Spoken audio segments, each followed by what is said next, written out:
Movie start होती है और हम मारा नाम की एक लड़की को देखते हैं। मारा हॉबी से एक फोटोग्राफर थी। फिलहाल वो सिंगल थी। वो अपने अपार्टमेंट में अकेली रहती है। वहाँ का सारा काम वो अकेला ही करती है। या सुबह अपनी कार में बैठ कर वो निकल जाती है। कार के अंदर ही मेकअप करती है। आगे जाकर वो कपड़ों की एक शॉप पर रुकी। वहाँ वो ढेर सारे कपड़े लेकर ट्राई करती है। अब हमें लग रहा था कि वो अपने लिए बाय कर रही है, पर एक्चुअल में वो वहाँ पर काम कर रही थी। वहाँ वो शॉप की ओनर एली आती है। उसको कहती है कि वो आज लेट हो चुकी है। एली मारा की एक अच्छी दोस्त भी थी। एली ने उसे कहा कि आप जल्दी जल्दी काम करो। वहाँ पर शॉप पर एक लड़की आई थी जिसकी शादी होने वाली थी। लड़की का नाम केली था। वो अपनी ग्रैंड मदर के साथ शादी के फंक्शन के लिए ड्रेस बाय करने के लिए आई थी।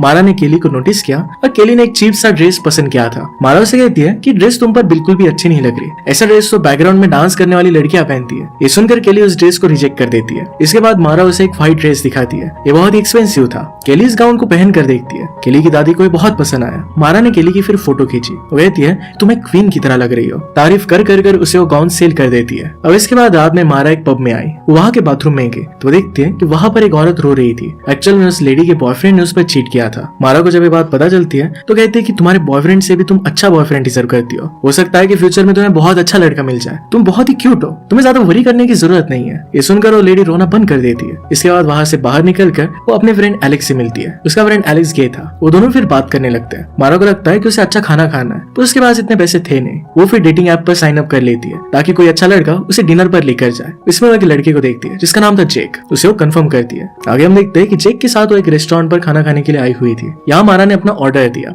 एक्चुअल में जेक खुद भी एक शेफ था। उसे कहता है कि मैं तुम्हें अपने हाथ से खाना बनाकर खिला सकता हूँ। इस प्रपोजल पर मारा हाँ कहती है। इसके बाद जेक उसे अपने खुद के रेस्टोरेंट पर लेकर जाता है। उसके लिए वो पैनकेक्स बनाता है। मारा को ये बहुत पसंद आते हैं। जेक समझ जाता है कि मारा डेट पर क्यों आई थी। उससे पूछता है क्या तुम सिर्फ अच्छा खाना खाने के लिए डेट पर आई थी। मारा इस पर हाँ कहती है, पर उसने कहा कि मुझे तुम अच्छे लगे, मैं तुम्हारे साथ नाइट स्पेंड कर सकती हूँ। इसके बाद वो दोनों जेक के घर पर जाते हैं और दोनों इंटीमेट हो गए। नेक्स्ट डे मारा बहुत ही खुश लग रही थी। सारी बातें एलेक्स को बताती है। इसी बीच उसे जैक का मैसेज भी आता है। वो कहता है कि हम दोनों मिलकर आज घूमने के लिए चल सकते हैं। मारा इसके लिए मान जाती है। नेक्स्ट डे हम जैक और मारा को साथ में देखते हैं। वो दोनों धीरे धीरे एक दूसरे के करीब आ रहे थे। वो दोनों एक दूसरे से रोज मिलने लग गए। मारा उसके फोटोज भी क्लिक करती थी। एक दिन मारा और एलेक्स उसके घर पर खाना खाने के लिए जाते हैं, जहाँ पर जेक उनके लिए बहुत ही अच्छा खाना बनाता है। एक दिन जेक ने मारा ने खींचे हुए फोटोज देखे। वो मारा को फोटोग्राफी में आगे बढ़ने के लिए कहता है। मारा कहती है कि मैं आगे नहीं बढ़ना चाहती क्योंकि मेरे पास टाइम और पैसा दोनों नहीं है। इसके बाद नेक्स्ट डे मारा के पास उसकी सिस्टर जेसिका का कॉल आता है। जेसिका बहुत ही खुश थी। मारा को बताती है कि वो शादी करने वाली है। ये बात सुनकर मारा का एक्सप्रेशन जरा भी नहीं बदलते। उससे पूछती है कि तुम शादी किससे कर रही हो। सिस्टर कहती है कि ब्रायन के साथ। ये सुनकर ब्रायन के बारे में उल्टा सीधा कहने लग गई। इस पर जेसिका उसे कहती है कि मैं सिर्फ तुम्हें इन्वाइट कर रही हूँ। मॉम डैड ने मुझसे कहा था, इसी वजह से मुझे करना पड़ रहा है। दूसरी तरफ हम जेक को उसके ब्रदर का कॉल आता हुआ देखते हैं। वो भी शादी कर रहा था और ये सुनकर जेक बहुत खुश होता है। वो उसे बधाई देता है। नेक्स्ट सीन में हम मारा को देखते हैं। उसके घर पर शादी के बहुत सारे कार्ड्स आए हुए थे। दूसरी तरफ यही सेम चीज जेक के साथ भी हो रही थी। अब ये सारी चीजें जाकर मारा एलेक्स को बताती है। वो एलेक्स को कहती है कि अगर इन सारी वेडिंग में मैं जाती हूँ तो जेक भी आना चाहेगा, और वो नहीं चाहती थी कि कोई भी जेक को उसका बॉयफ्रेंड समझे। वो आज जेक के साथ ब्रेकअप करने वाली थी। उससे प्यार नहीं करती थी, बस उसके साथ जरा टाइम स्पेंड कर रही थी। रात को मारा जेक से मिलने के लिए जाती है, लेकिन वहां जाकर उसका मन बदल जाता है। वो फिर सोते हुए जेक को उठाकर उसके साथ वेडिंग अटेंड करने के लिए कहती है। उसके पास टोटल 15 वेडिंग कार्ड्स थे। रात में वो दोनों मिलकर 7 वेडिंग्स में जाने का चूज करते हैं। इसके बाद नेक्स्ट सीन में वो दोनों फर्स्ट वेडिंग को अटेंड करते हैं। ये वेडिंग जेक की तरफ थी। यहाँ आते ही मारा एक लड़की को देखती है। जेक से उसके बारे में पूछती है। जेक बताता है कि निकोल है। एक्चुअल में निकोल ने जेक को डम किया था। यहाँ पर जेक कहता है कि निकोल कभी भी अपने फेस पर मेकअप नहीं लगाती। ये सुनकर मारा थोड़ी सी जेलस फील करती है। जेक फिर अपने दोस्तों से मिलने के लिए चला जाता है। इसके बाद निकोल मारा से मिलती है। वो एक दूसरे से इंट्रोड्यूस होते हैं। या बात में निकोल मारा के नेकलेस की तारीफ करती है। निकोल बताती है ये नेकलेस उसको जेनेट ने बर्थडे पर दिया था। मारा उससे पूछती है कि जेनेट कौन है। निकोल कहती है कि जेनेट जेक की मदर है। ये सुनकर मारा को और भी ज्यादा जेलस फील होने लग जाता है। निकोल जेक की फैमिली से बहुत ही क्लोज थी। ये बात उसे अच्छी नहीं लगती। अब ये सब सुनने के बाद मारा अल्कोहल पीने चली जाती है। वो बहुत ज्यादा ड्रंक हो चुकी थी, पर फिर भी ड्रिंक मांग रही थी, तो बारटेंडर उसे मना कर देता है। वो फिर उसे बातों बातों में उलझा कर पी ही लेती है। इधर निकोल जेक के साथ पोल डांस कर रही थी, जिसने मारा को गुस्सा आ जाता है। वहां पर जाकर अपने डांसिंग स्किल दिखाने लगती है। ये देखकर निकोल को भी उस पर गुस्सा आ जाता है। इसके बाद वो जाकर निकोल को उल्टा सीधा सुनाने लग जाती है। उसे जेक से दूर रहने के लिए कहती है। इसके बाद उसने वहीं पर वॉमिट कर दी। इसके बाद जेक उसे वहां से लेकर जाता है। नेक्स्ट डे जेक और मारा को देखकर सब लोग उनसे दूर रहते हैं। इसके बाद वो दूसरी वेडिंग अटेंड करने के लिए जाते हैं। वहाँ लोग बात ही कर रहे थे, तभी जेक की नजर एलेक्स पर पड़ी।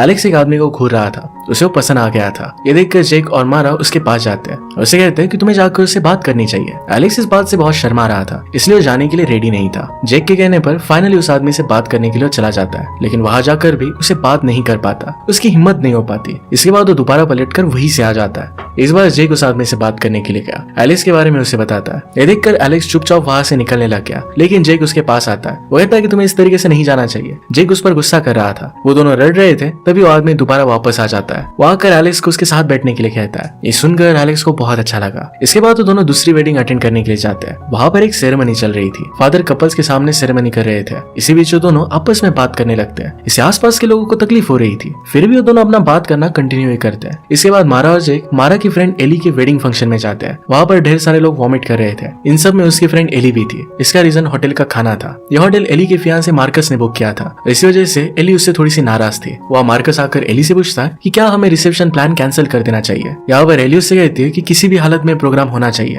खैर इसके बाद सब कुछ ठीक हो जाता है। एली अपनी फ्रेंड मारा को एक स्पीच देने के लिए कहती है। मारा की स्पीच बहुत ही फनी और बहुत अच्छी थी। इसके बाद मारा और जैक दोनों मिलकर डांस करते हैं। दोनों एक दूसरे के साथ बहुत ही खुश नजर आ रहे थे। नेक्स्ट डे वो एक और वेडिंग पर जाते हैं। उन्हें जो कार लेने आने वाली थी वो नहीं आई थी और वो उसका इंतजार कर रहे थे। मारा फिर तभी एक बाइसिकल चुरा लेती है। बाइसिकल का ओनर उन्हें आवाज लगाते रह गया और मारा उससे कहती है कि थोड़े ही टाइम में मैं तुम्हें रिटर्न कर दूंगी। इसके बाद तो दोनों बाइसिकल पर पार्टी में चले जाते हैं। वहां जाकर उन्होंने बहुत एंजॉय किया। यहाँ पर मारा जेक से कहती है कि हमें एक बहुत ही अच्छा रूम मिला है। वो दोनों इस बात से बहुत खुश थे। इसी रूम में अपना ज्यादातर टाइम वो स्पेंड करते हैं। उनकी फर्स्ट वेडिंग थी जहाँ पर एक्चुअल में उन्हें आराम मिला था। जेक मारा से पूछता है कि अब हमारे पास कितनी वेडिंग अटेंड करने के लिए बची है। मारा कहती है कि अब सिर्फ 2 या 3 ही वेडिंग बाकी है। इसमें मारा की सिस्टर और जेक के ब्रदर की वेडिंग भी शामिल थी। इसके बाद वो दोनों एक क्वालिटी टाइम एक दूसरे के साथ स्पेंड करते हैं। वहाँ वो दोनों एक दूसरे के साथ इंटीमेट होते हैं। मारा जेक से कहती है कि मैं एक्चुअल में तुमसे प्यार करती हूँ। इसके बाद दोनों मारा की सिस्टर जेसिका की वेडिंग में जाते हैं। उसके मॉम डैड में आपस में कुछ खास बनती नहीं थी। यहाँ भी वो दोनों एक दूसरे से लड़ ही रहे थे। यहाँ पर मॉम डैड को जेक पसंद आता है। इसके बाद हम एलेक्स, मारा और जेसिका को साथ में बात करते हुए देखते हैं। मारा उन्हें बताती है कि वो जैक से प्यार करती है, लेकिन उसे शादी नहीं कर सकती। उन्होंने 9 मंथ एक दूसरे के साथ गुजारे हैं और वो एक अच्छा टाइम था, पर वो शादी नहीं करना चाहती।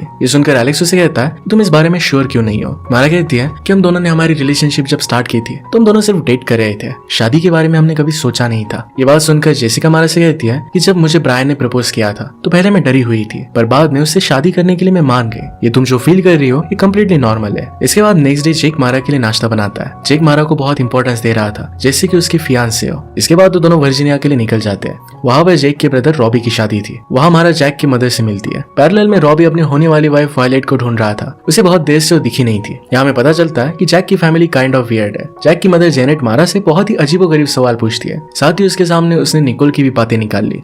वो कहती है कि जैक निकोल के साथ काफी खुश था। इसके बाद जैक के फादर जैक के सामने उसे पूछ लेते हैं कि मारा के साथ मिलकर तुम कितने बच्चे पैदा करोगे। उन्होंने कहा कि तुम्हें कम से कम 5 बच्चे तो होने ही चाहिए। ये सब बातें सुनकर मारा को अच्छा नहीं लगता। मारा ने जैक के पेरेंट्स को जैसा भी इमेजिन किया था उसके बिल्कुल भी ऑपोजिट थे। मारा और भी फैमिली मेंबर से मिलती है। ये सब मारा को पसंद नहीं आता, इसलिए वहां से वो चली जाती है। इसके बाद मारा ने वायलेट को देखा, वहां से भाग रही थी। मारा समझ जाती है कि वो रॉबी को छोड़कर भाग रही है। ये सब वो रॉबी और जैक को बताने के लिए जाती है। इसके बाद उसका पीछा करने लगती है। रॉबी और जैक उसके कार में बैठकर उसका पीछा करने लग गए। इसके बाद वो तीनों कैफे में बाहर आते हैं। यहाँ पर रॉबी उसे देखकर रोने लग गया। उसे पूछता है तुम आखिर भाग कर क्यों आई। उसे मनाने लगता है। मारा उससे कहती कि मैं वायलेट को वापस लेकर आती हूँ। कैफे में जाकर वो वायलेट से पूछती है कि तुम रॉबी को छोड़ क्यों रही हो। वायलेट ने कहा कि उसकी फैमिली बहुत अजीब है। मैं रॉबी से प्यार तो करती हूँ पर उसकी फैमिली को मैं हैंडल नहीं कर सकती। मैं बहुत परेशान हो चुकी हूँ। मारा उसकी बात समझ सकती थी, फिर भी उसे रॉबी के साथ शादी करने के लिए मना लेती है। अब रॉबी और वायलेट के बीच में सब कुछ ठीक हो जाता है। वेडिंग के बाद मारा और जैक फिर से अपनी सिटी में वापस आ जाते हैं। दोनों मिलकर मारा की कार ढूंढ रहे थे पर उन्हें कार नहीं मिलती। मारा फिर बाकी कार के ऊपर खड़ी हो जाती है और अपनी कार को ढूंढ लेती है। उसने कार को स्टार्ट किया पर कार स्टार्ट नहीं होती। वो दोनों फिर कार में ही आराम करने लग गए।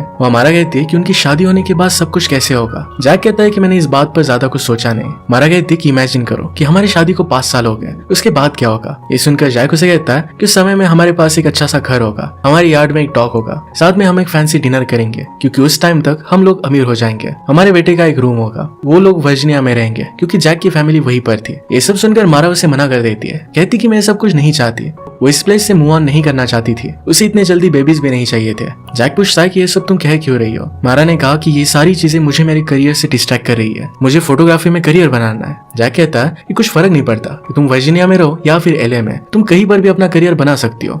मारा कहती है कि मैं वर्जीनिया में अपना करियर नहीं बना सकती। जैक इसका उसे रीजन पूछता है। मारा उसे साफ साफ बता देती है, रीजन तुम्हारी फैमिली है, मैं तुम्हारी फैमिली को हेट करती हूँ। ये सब सुनकर जैक को अच्छा नहीं लगता। वो कहता है कि मेरे मॉम डैड सिर्फ तुमसे मिलकर एक्साइटेड थे, इसी वजह से उन्होंने कुछ गलतियां कर दी। सारी बातों की वजह से उन दोनों में बात काफी बिगड़ जाती है। जैक ने मारा को रिंग दी थी और ये रिंग मारा उसे वापस कर देती है। वो दोनों यहीं पर ब्रेकअप कर लेते हैं। इसके बाद नेक्स्ट सीन में मारा एलेक्स के साथ थी, उसे सारी बातें बताती है और इसके बाद रोने लग गई। इसके बाद धीरे धीरे समय आगे बढ़ता है। एक तरफ मारा जैक की यादों में रो रही थी और दूसरी तरफ जैक का भी यही हाल था। वो दोनों एक दूसरे से मूव ऑन नहीं कर पा रहे थे। एक दिन मारा पीसी पर उसने खींचे हुए फोटोज को देखती है। वहां पर उसने जैक के भी फोटोज देखे। वो इसे डिलीट करना चाहती थी पर वो कर नहीं पाती। कुछ दिनों बाद उसे एक लेटर मिलता है। इसमें वही रिंग थी जो उसने जैक को वापस कर दी थी। इस लेटर में एक नोट भी थी। इसमें लिखा था कि रिंग मैंने तुम्हें दी थी, ये मैं वापस नहीं ले सकता। नेक्स्ट दिन में जैक अपने रेस्टोरेंट में था और उसे मिलने के लिए निकोल आई। निकोल से कहती है कि मैंने तुम्हारे और मारा के बारे में सुना और मुझे बहुत बुरा लगा। निकोल जैक को ड्रिंक ऑफर करती है लेकिन जैक फिर से डेटिंग करने के लिए रेडी नहीं था। वो कहता है कि हमारे बीच में सब कुछ खत्म हो चुका है। एक दिन एक फोटोग्राफी शॉप पर मारा जॉब के इंटरव्यू के लिए गए। वो जॉब वेडिंग फोटोग्राफी का था, इसी वजह से वो खुद ही मना कर देती है। आगे वो सोशल मीडिया पर जैक और निकोल की साथ में फोटो देखती है। ये देखने के बाद जैक को जेलस फील कराने के लिए एक पीटर नाम के लड़के को डेट करने लग गई। उसके साथ उसकी डेट ज्यादा देर तक नहीं चलती। टैक्सी में वापस आने के बाद उसे एलेक्स का कॉल आता है। उसे बताता है कि जैक और वो शादी करने वाले हैं। जैक वही आदमी था जो उससे शादी में मिला था। उसे कहता है कि हम लोग जैक को भी इनवाइट करने वाले हैं। ये सुनकर मारा को अच्छा लगा और उसे पता था कि अभी भी उन दोनों में बातें बिगड़ी हुई है। पैरेलल में जैक मारा की वेबसाइट चेक करता है और उसे पता चलता है कि मारा अब एक बहुत ही बड़ी फोटोग्राफर बन चुकी है। नेक्स्ट सीन में रात में जेसिका मारा के पास आती है। वो ब्रायन को छोड़कर आई थी क्योंकि उसे लग रहा था कि ब्रायन उसे प्यार नहीं करता। वो फील कर रही थी कि वो दोनों सेपरेट लाइफ जी रहे हैं। इसके बाद हम एलेक्स की शादी देखते हैं। यहाँ पर मारा अपने बेस्ट फ्रेंड एलेक्स के लिए एक बहुत ही अच्छी स्पीच देती है। वहाँ पर जैक भी था। जैक उसके पास आकर उसके ड्रेस की तारीफ करता है। जैक ने कहा कि चलो बाहर चलकर हम बात करते हैं। एक दूसरे से कितना प्यार करते हैं इसके बारे में उन्होंने बातें की। वो दोनों दोबारा मिलकर बहुत खुश थे। यहाँ मारा ने जैक को रिंग दी जो जैक ने उसे पहनाई थी। इसके बाद वो दोनों किस करते हैं। इसके बाद कुछ टाइम बीत चुका था। हम देखते हैं कि दोनों ने शादी कर ली थी और वो वर्जीनिया आ चुके थे। उन्होंने एक डॉग को भी अडॉप्ट कर लिया था, यानी कि अपने फ्यूचर की पूरी प्लानिंग चल रही थी। इसी हैप्पी मोमेंट पर इस मूवी की एंडिंग हो जाती है।